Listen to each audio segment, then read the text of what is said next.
আজকে নিঃসন্দেহে 3 পয়েন্ট আসতে পারতো, ঠিক কি হলো? কলকাতার রেফারিং স্ট্যান্ডার্ড আমার মনে হয় কলকাতা লিগের আমরা এত গালাগালি করি, এএফসি চ্যাম্পিয়ন্স লিগের রেফারিং স্ট্যান্ডার্ড হচ্ছে কলকাতা লিগের রেফারিং স্ট্যান্ডার্ড ভালো।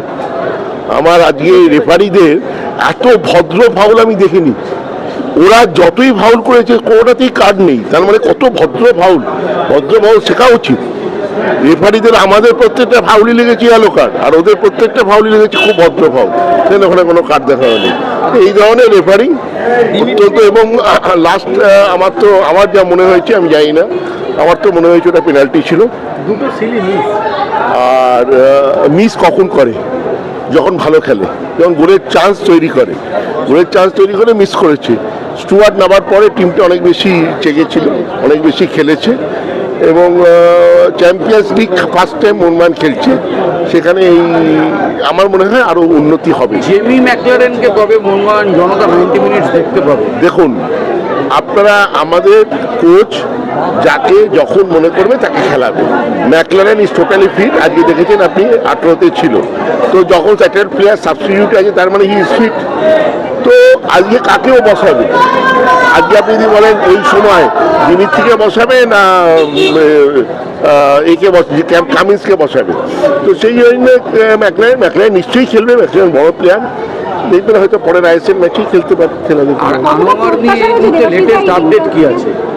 এই মুহূর্তে দাঁড়িয়ে এএফসি কাপের মধ্যে, এএফসি কাপ এসিএল এ তো দেখুন, এসিএল এ চ্যাম্পিয়ন্স লিগ টায়ার 2 হচ্ছে অসম্ভব শক্ত লিগ, সেখানে আমরা একটা ভালো মানের রেজাল্ট করার চেষ্টা করব।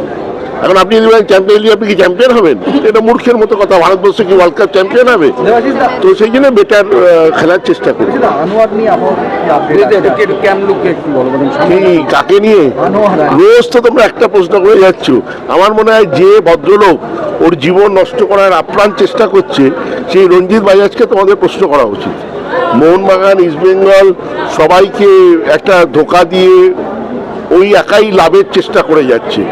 তো সেই জন্য এগুলো আপনারা সবাই এখন বুঝতে পারছেন, এগুলো ইকোনমিক্যাল ব্যাপার। টাকা পয়সা কে কত টাকা ওকে দেবে, তার উপরে প্লেয়ারটা কোথায় যাবে না যাবে। ওই আগেকার দিনে মামা, কাকা, জ্যাঠা এজেন্ট ছিল, আনোয়ারের এজেন্ট হয়ে গেছে এখন রঞ্জিত বাজার। এবং ভারতবর্ষের ফুটবল থেকে এই ধরনের মানুষজন ব্যান করা উচিত। আমি ইস্টবেঙ্গল আমার চরম প্রতিপক্ষ হওয়া সত্ত্বেও বলছি, ইস্টবেঙ্গল হয়তো ইস্টবেঙ্গলের দিক দিয়ে চেষ্টা করছে, কিন্তু রঞ্জিত বাজাজের মতো লোকেদেরকে ব্যান করা উচিত। রঞ্জিত বাজাজের জন্যই কি আনোয়ারের ফুটবল কেরিয়ারের প্রশ্নচিহ্নের? ডেফিনেটলি। দেখুন, আনোয়ার শাস্তি পাবেই।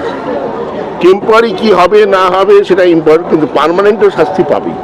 এটা সবাই বুঝে গেছে, ওরাও বুঝে গেছে। কালকে আমি নিজে প্রেজেন্ট ছিলাম হিয়ারিংয়ে, সেখানে আমি ওদের বক্তব্য দেখেছি, ওরাও বুঝে গেছে যে শাস্তি পাবে, এতে কিছু করার নেই, কারণ ওরা মেনেই নিচ্ছে এটা আনজাস্ট হয়েছে টার্মিনেশন।